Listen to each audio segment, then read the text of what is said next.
Bonjour, ici Olivier Laliberté, vice-président en communication pour le comité CPA de l'UQTR à Longueuil. Bienvenue au podcast des Bob-Bruns. Merci à nos partenaires Mazar, Demerson Bone, Hardy Normand et Associés et EY.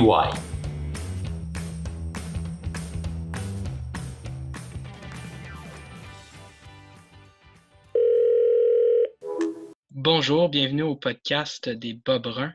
Aujourd'hui, on a le grand honneur de recevoir le ministre de l'Économie et de l'Innovation, M. Pierre Fitzgibbon.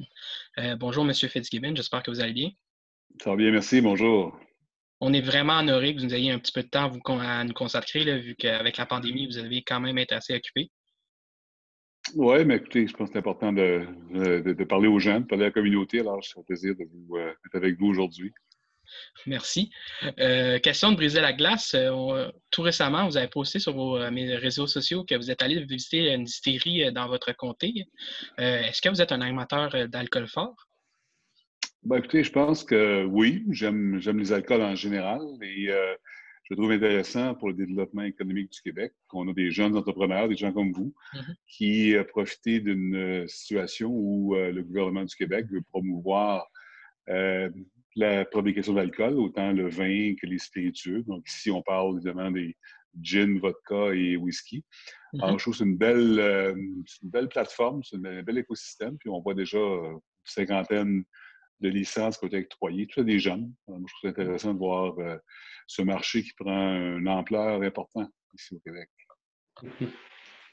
Et puis, si on commençait avec une autre petite question, étant plus jeune, est-ce que vous aviez déjà un parcours de tracé en tête ou bien l'économie, c'était pas du tout prévu?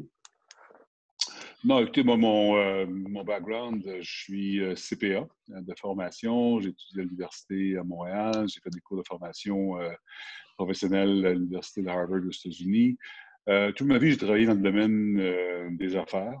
J'ai été dans un bureau comptable. J'ai été chef des opérations financières pour différentes entreprises publiques et privées. J'ai travaillé à la Banque nationale. J'ai fait de l'investissement privé. Les télécommunications en Asie, en Europe. Puis, j'ai dirigé une entreprise dans les produits naturels. Alors, j'ai un background assez large en affaires slash économie. Je ne pensais pas faire de la politique, par contre, mais quand j'ai eu l'appel de notre premier ministre, M. Legault, de venir l'aider pour le développement économique, j'ai été interpellé parce que j'avais l'impression que je pourrais apporter quelque chose au débat, quelque chose aux citoyens du Québec. Vous vous êtes rencontrés comment, vous deux? En fait, on a étudié ensemble. M. Legault est diplômé lui aussi des HEC. On a gradué en 1978, il y a très longtemps. Et François Legault est aussi un comptable agréé. Oui. François, son background, comme vous savez, a été dans un bureau comptable comme moi. Après ça, il est allé chez Ad Transat, fondé la société avec les deux autres partenaires. Donc, on s'est connus à ce moment-là. On n'est pas resté en lien très, très proche, mais évidemment, étant gradué de la même promotion, bien, on suivait un peu nos démarches respectives. Donc, on se connaissait relativement bien. Donc, à un moment donné, quand il a cru penser peut-être qu'il était pour former le prochain gouvernement, mais il voulait se greffer avec lui des gens qui avaient différentes expériences, pas juste en économie, mais aussi dans d'autres secteurs. Donc, j'ai été un de ceux à qui il a fait appel. Vous avez mentionné que vous avez été à Harvard pour vos études. Est-ce que, tu sais, nous autres, en tant qu'étudiants, on se pose vraiment la question, souvent, est-ce que ça va faire une différence vraiment à l'université à laquelle on a été? Est-ce que c'est un critère dans le recrutement de ce qu'on fait, là? Est-ce que vous pouvez nous éclairer un peu votre expérience, qu'est-ce que c'est un facteur qui a contribué à votre succès? Ben, premièrement, il faut faire attention. Je ne pense pas que le diplôme comme tel est ce qui est le plus important. Ce qui est important, c'est l'interaction qu'on a avec les gens. Dans mon cas, j'ai fait mon programme de bac ici à Montréal au HEC. J'ai fait mes études après pour devenir comptable agréé.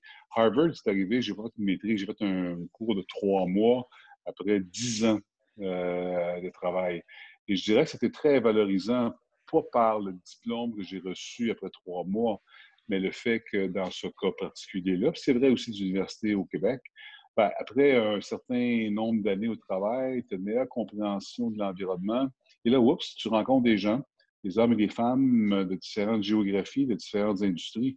Ça, c'est très pertinent. Soit Harvard, Montréal, McGill, Western, pour moi, ça n'a pas trop d'importance. Évidemment, il y a des universités qui ont un plus grand renom que d'autres.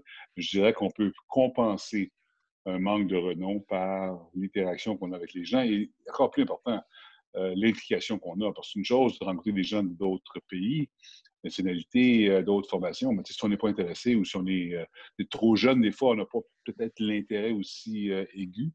Alors moi, je dirais que ce qui est le plus valorisant pour des jeunes, c'est d'avoir la chance de voyager, hein, de peut-être voir d'autres universités, d'autres formations techniques, c'est pas nécessairement des universités non plus, mais pour moi, d'avoir à interagir avec d'autres cultures, d'autres géographies est très important parce qu'aujourd'hui, évidemment, le mot globalisation a beaucoup plus de sens qu'il n'avait quand il est créé, là, que 20 ans où on en parlait, mais c'était pas réellement réel. Aujourd'hui, on peut pas fonctionner sans avoir une ouverture sur le monde.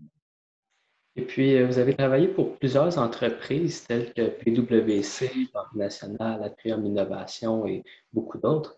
Laquelle vous a marqué le plus ou vous a donné l'expérience la plus marquante? Bah, je pense que je dirais que c'est une question séquentielle. Chacune des entreprises, évidemment, je pense que ça m'a apporté quelque chose. C'est sûr que quand j'ai dirigé Atrium Innovation, c'était probablement la position la plus exécutive senior que j'ai eue parce que j'étais président chef de la direction.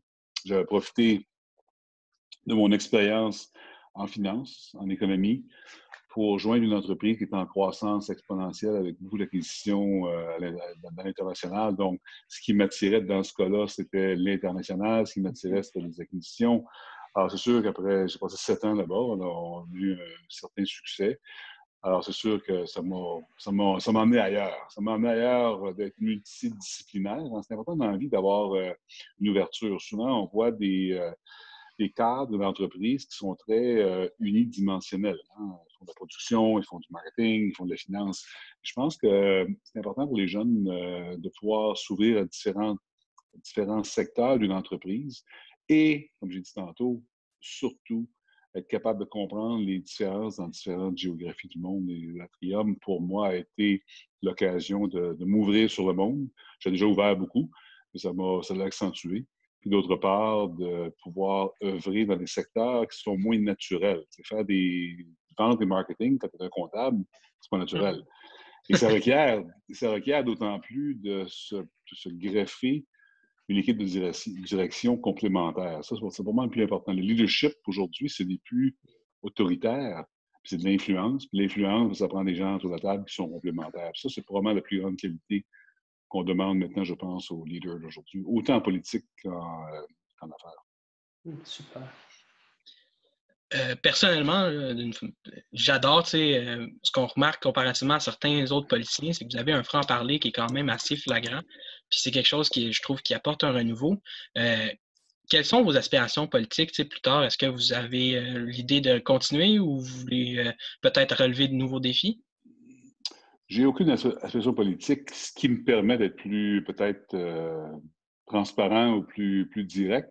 C'est sûr, il faut faire attention hein, parce qu'il faut avoir un petit gêne quand même. Ouais. Faut pas dire ce qu'on pense. Là. Et des fois, peut-être que je parle trop ou je parle trop directement, mais je ne suis pas venu en politique pour en faire une carrière. J'étais à la fin de carrière d'une part. Et d'autre part, je pense que la problématique qu'on a souvent, c'est qu'il y a des gens qui se font élire et veulent absolument demeurer en poste pour plusieurs mandats. Ce qui est correct, parce que je pense que si tous les politiciens étaient comme moi, je ne suis pas sûr que ça irait si bien que ça. Je pense que ça prend des gens qui aiment le parlementarisme, ça prend des gens qui aiment la politique pure et des gens comme moi qui sont plus fonctionnels dans des domaines spécifiques.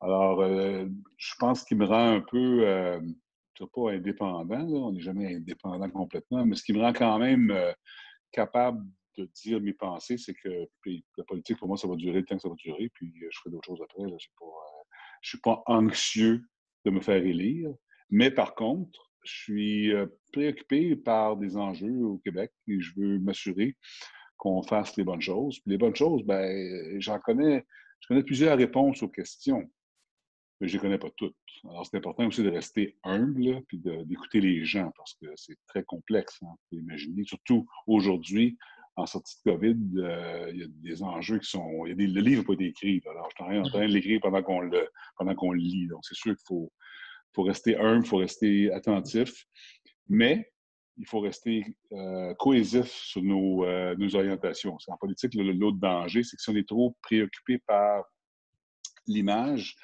préoccupé pour plaire, ben, on est comme des roseaux. Hein. Le vent tourne, puis le vent souffle, on va suivre le vent. Alors, je pense que ça, c'est le plus grand risque, je pense, qui guette les politiciens.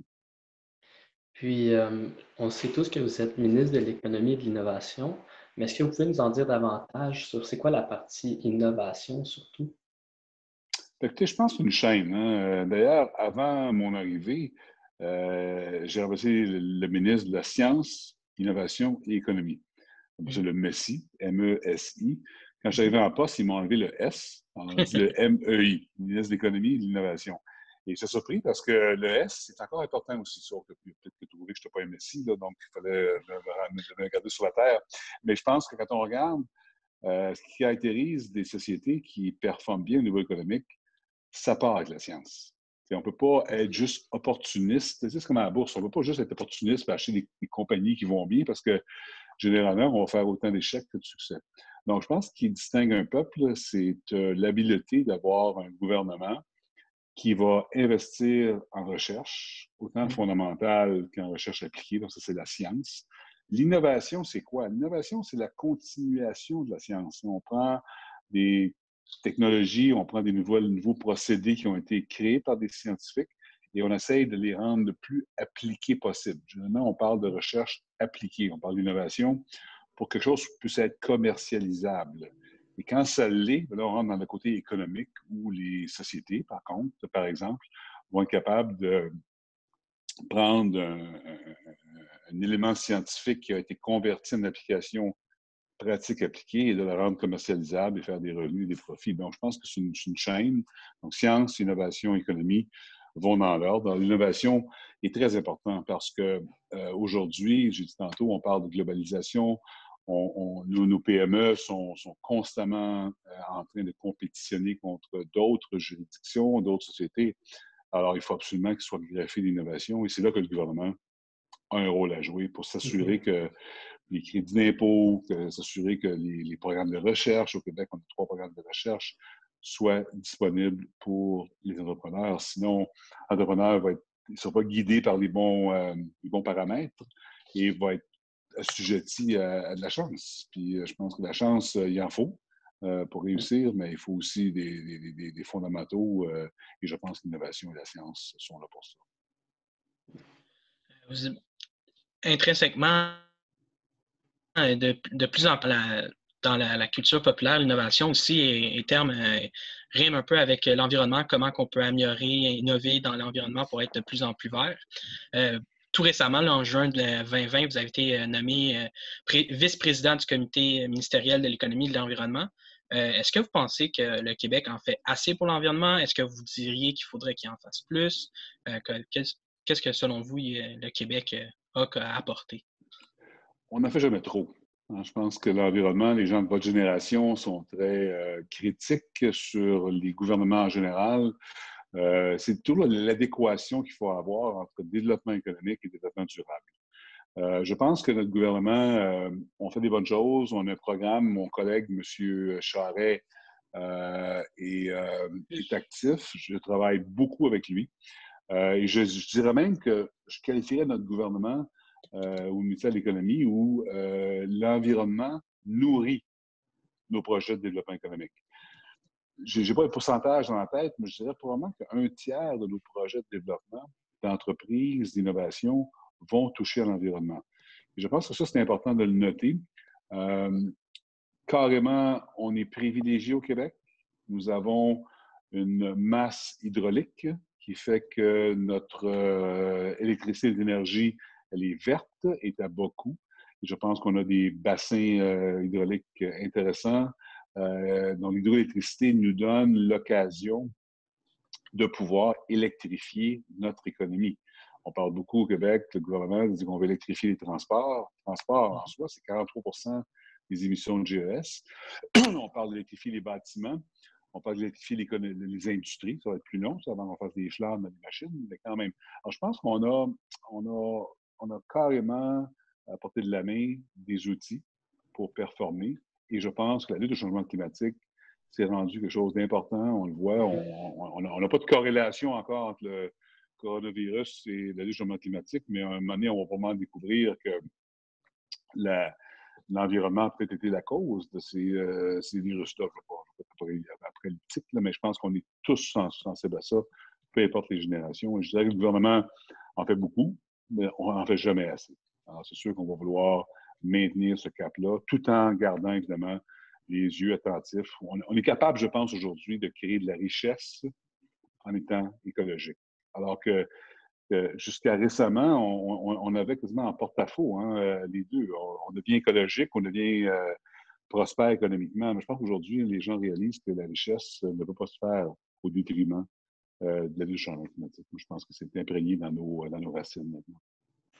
Vous avez visité des industries dans les derniers jours, que ce soit comme la Marriott Industries ou bien l'industrie de cinéma Rodeo FX. De quoi êtes-vous le plus fier? De quel fleuron êtes-vous le plus fier au Québec?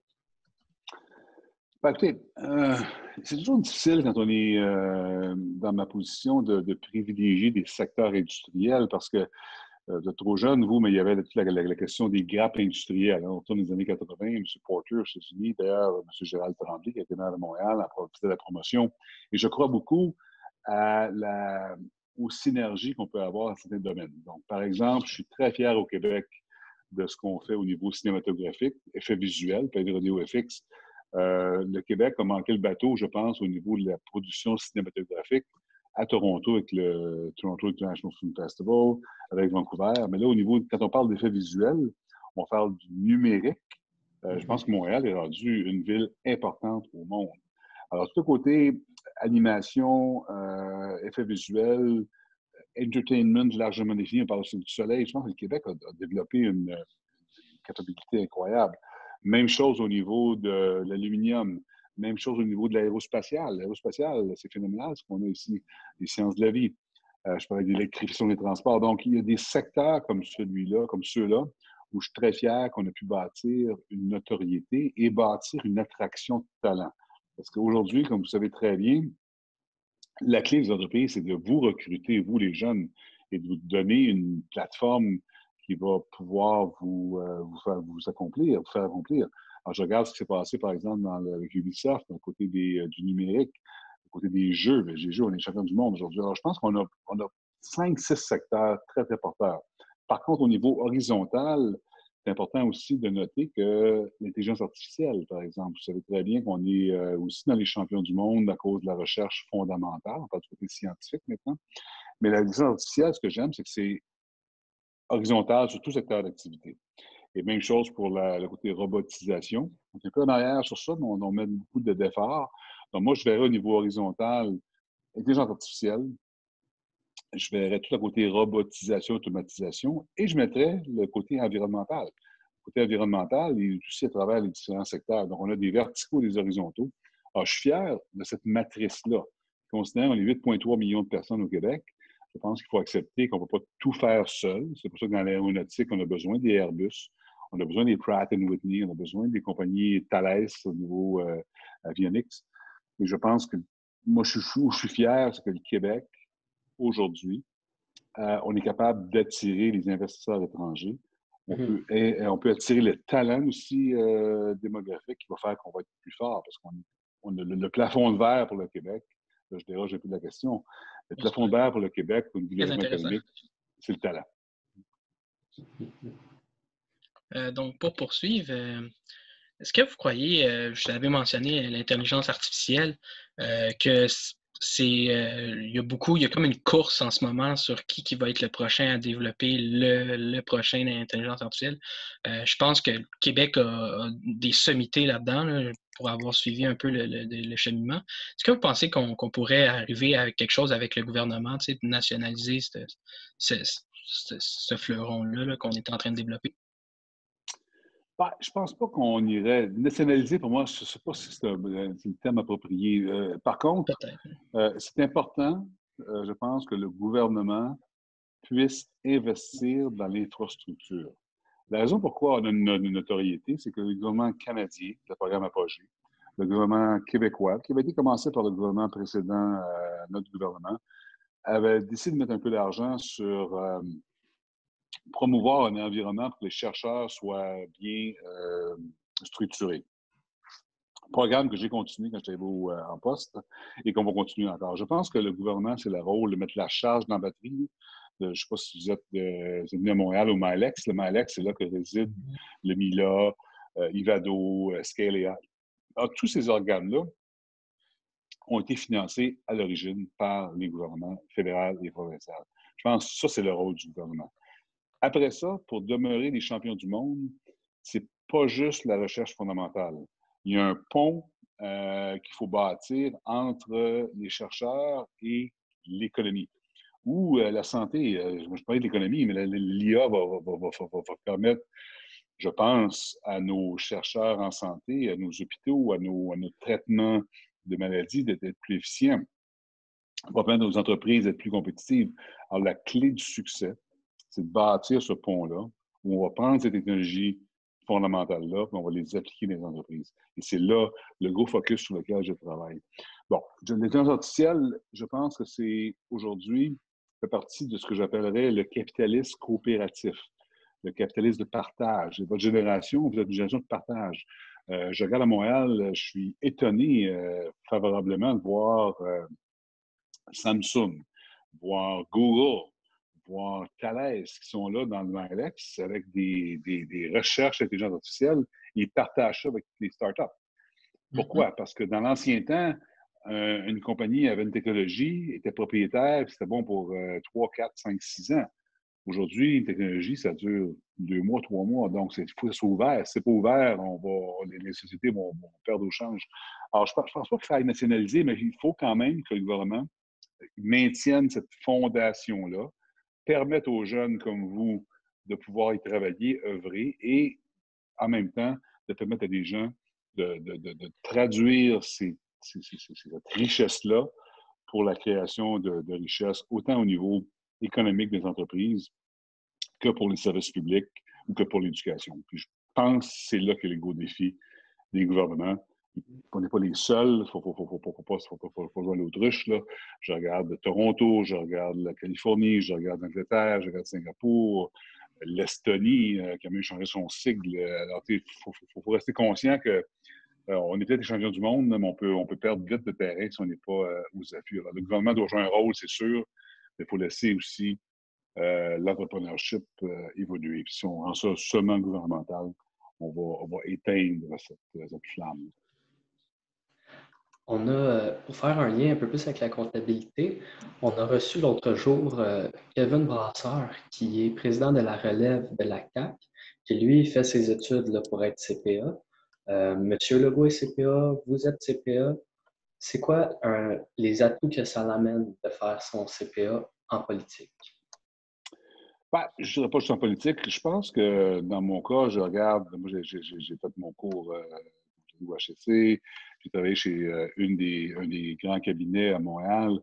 Je pense que c'est une rigueur. Une rigueur et une structure. Un comptable, on est souvent, comme jeune comptable, on est critiqué par les gens qui font du marketing ou des créatifs en disant qu'on est très unidimensionnel. Et c'est vrai au début, je pense, quand on sort, moi j'ai fait de la vérification pendant quelques années. Après, je suis vite allé dans le domaine de la consultation financière. Je pense qu'aujourd'hui, le cadre de rigueur, le cadre de référence, le cadre d'analyse, je devrais dire, est encore présent. Puis quand je suis au Conseil des ministres, je préside un comité ministériel où aujourd'hui, l'information arrive tellement vite. Il y a tellement de nombreux projets qu'il faut analyser de façon rapide. Il faut le processer dans notre cerveau. Je pense que d'avoir cette habileté-là, de pouvoir être cartésien, de pouvoir faire le filtre de choses importantes, non importantes. Ça, c'est le plus gros problème dans notre travail. En politique, qui est n'importe où. Il y a toute l'information qui rentre. À un moment donné, il faut filtrer l'information. Moi, je pense que le cadre de référence qu'un comptable va avoir, ou un avocat aussi, est très favorable. Je pense que ça permet d'avoir une meilleure habileté à pouvoir discerner des choses importantes Dans le cas de comptable, ça va plus loin que ça. Ça va même être capable de voir les fondamentaux financiers parce qu'en bout de piste, on regarde des projets. Que ce soit un projet en santé ou un projet en économie ou en environnement, en bout de piste, il faut créer de la valeur. Alors, je pense que l'aspect financier, économique du comptable lui permet d'être peut-être plus rapide à pouvoir décider sur tout. Et puis, ça vous a sûrement bien formé par rapport surtout à l'aspect économique, comme vous dites, c'est ça? Oui, puis il faut faire attention. Hein. Je pense aussi, c'est pas seulement le développement économique, ou c'est pas seulement la richesse qui est créée par l'économie qui importe, il y a souvent des valeurs sociales aussi. Le Canada, le Québec, on a des valeurs sociales très fondées. On parlait d'environnement tantôt. Mais je pense qu'il reste néanmoins que dans tout projet, ça prend un aspect économique. C'est peut-être pas le critère numéro un, il peut être 2 ou 3, mais au moins ce critère-là, je pense que la formation comptable permet de bien informer. Puis je parle de gouvernement maintenant, c'est important d'avoir à la table, on a un comité des priorités économiques, puis il y a des avocats sur le comité, puis il y a des gens de valeur plus sociale, puis c'est important aussi. Je pense que le côté comptable s'insère bien, mais ce n'est pas le seul critère d'évaluation, évidemment. Vous avez ramené un peu votre parcours, là, comme vous disiez en début de carrière, vous étiez plus cartésien, rigide. Est-ce que ça serait ça qui vous différencierait le jeune M. Fitzgibbon qui sort de l'école de M. Fitzgibbon en ce moment? Absolument, absolument. Je pense que dans mon cas, pas encore plus que d'autres, peut-être, parce que si je réfère à ma carrière au début, il y avait des gens que je côtoyais qui étaient peut-être moins, je ne sais pas abrasif, c'est un mot trop dur, mais moins cartésien, c'est bon, que moi. Puis j'avais tendance à être très carré dans mon analyse. Et je pense qu'effectivement, l'âge fait en sorte qu'on réalise qu'il faut être multidisciplinaire. Tantôt, je disais que c'était important, moi, quand j'étais président de Trium, là, je gérais la production, je gérais la recherche, je gérais le marketing, les ventes. Alors, forcément, il fallait que je sois plus arrondi sur mes vues. Alors, je pense que ça, c'est le passage du temps. Puis, mais je pense que j'aime mieux voir des gens qui sont trop rigoureux, trop anal, comme on dit, sur des choses, et de s'assouplir que l'inverse. Si on commence, on est trop rond, on est trop souple, flexible, manque de rigueur un peu, c'est dur de ramener la rigueur. C'est facile de partir être trop rigoureux et de s'assouplir un peu. Alors, ça a été mon parcours à moi. Mais c'est sûr qu'à 35-40 ans, j'aurais peut-être la même. J'aurais pas été bon en politique, disons. Ça aurait été difficile pour moi.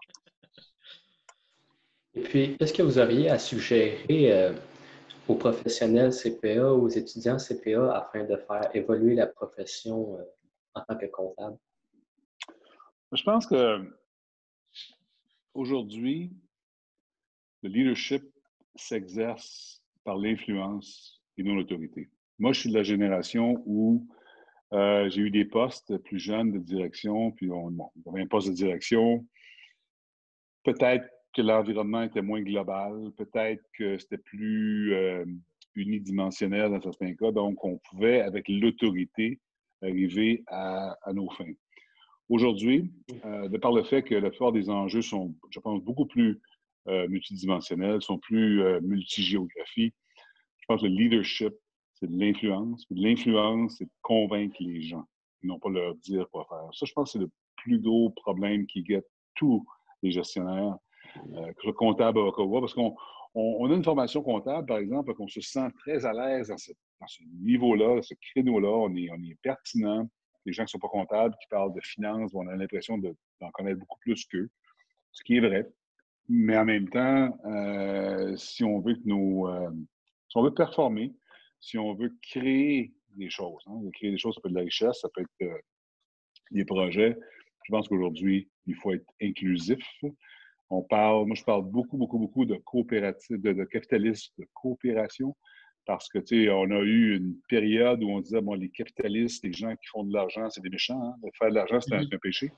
Aujourd'hui, je pense que faire de l'argent, c'est pas un péché. Mais je pense que je vais ailleurs, là, mais l'écart de richesse doit s'amenuiser. S'il y a une crainte que j'ai post-COVID, c'est que l'écart s'agrandisse. Alors, je pense que c'est important d'avoir des leaders aujourd'hui qui sont coopératifs, qui regardent des valeurs sociales, qui peuvent convaincre et influencer les gens que l'économie que la création de richesse, ce n'est pas un péché parce qu'on va la réinvestir. D'ailleurs, moi, je suis dans la politique parce que c'est pas pour créer de la richesse là, pour que le bilan de la province soit plus positif que négatif. C'est sûr que ça balance les chiffres. Là. Mais moi, je suis venu en politique parce que M. Legault avait des valeurs sociales importantes. Il faut laisser aux générations futures les deux piliers les plus importants, santé pour les aînés, ben pour tout le monde, les aînés particulièrement, on le voit présentement, et l'éducation. C'est les deux piliers sociétaux dans lesquels il faut investir. Nous n'avions pas les ressources pour augmenter les impôts. On n'aurait pas été élus, donc il faut créer de la richesse. Donc, dans ce contexte, créer de la richesse, ça sert à réinvestir dans la société, je trouve ça valorisant. Mais créer de la richesse aujourd'hui, c'est pas incontable de faire ça, il faut être inclusif. L'influence qu'on peut avoir dans le poste que j'ai, un poste de CEO d'une entreprise, est beaucoup plus fort et périn que de donner des ordres. Je pense que c'est ça qui est probablement le plus important pour votre génération.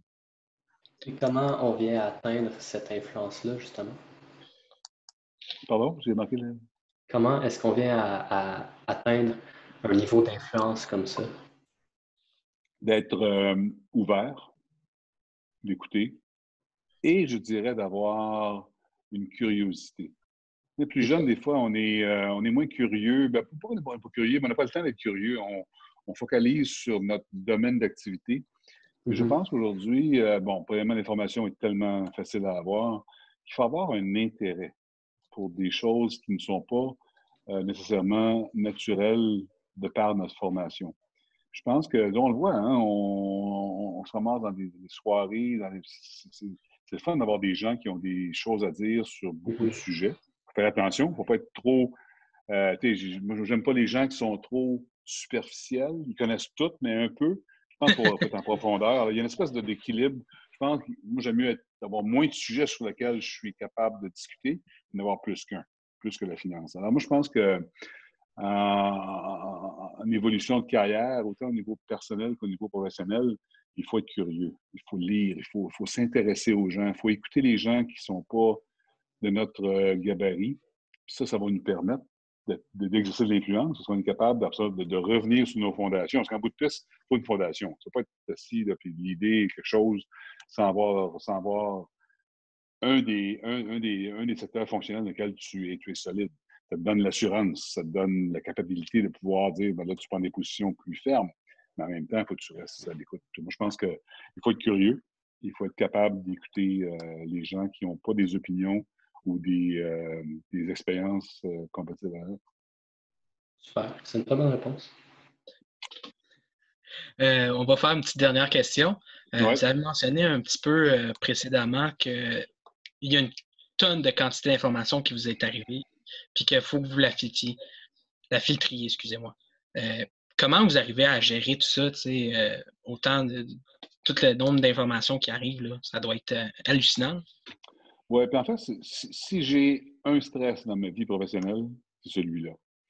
Parce que pour être en cohésion avec mon commentaire précédent, j'aime penser que je connais pas quelque chose. Là, aujourd'hui, les fils de presse, Twitter, c'est un bon exemple. Twitter, quand j'ai commencé à travailler avec Twitter, il y a plusieurs années, pour moi, c'était un fil de presse, ça s'est rendu une information. Juste Twitter, ça gère des fois difficilement. Bon, c'est sûr que plus on avance dans des postes d'entreprise, plus on a des gens qui travaillent avec nous. Donc, en politique, par exemple, j'ai des attachés politiques, des conseillers politiques qui vont prendre l'information, ils vont me donner l'information. Mais on aime aussi d'avoir la source de base. Dans mon cas, ce que je fais, c'est que je me donne à peu près 1 heure par jour de lecture. De lecture, quand je dis lecture, il ne faut pas lire un rapport de 50 pages, mais de prendre l'information. Il faut faire ça. Il faut être discipliné aussi parce que l'envers de la médaille, c'est qu'il y a des gens qui sont sur leur téléphone intelligent non-stop 24/7 puis qui vont toujours interrompre des choses pour voir ce qui se passe. Ça, c'est pas bon non plus parce que le problème qu'on a tous, c'est qu'il faut être capable d'être stratégique, donc réfléchir sur un enjeu. Il faut être tactique pour éteindre des feux.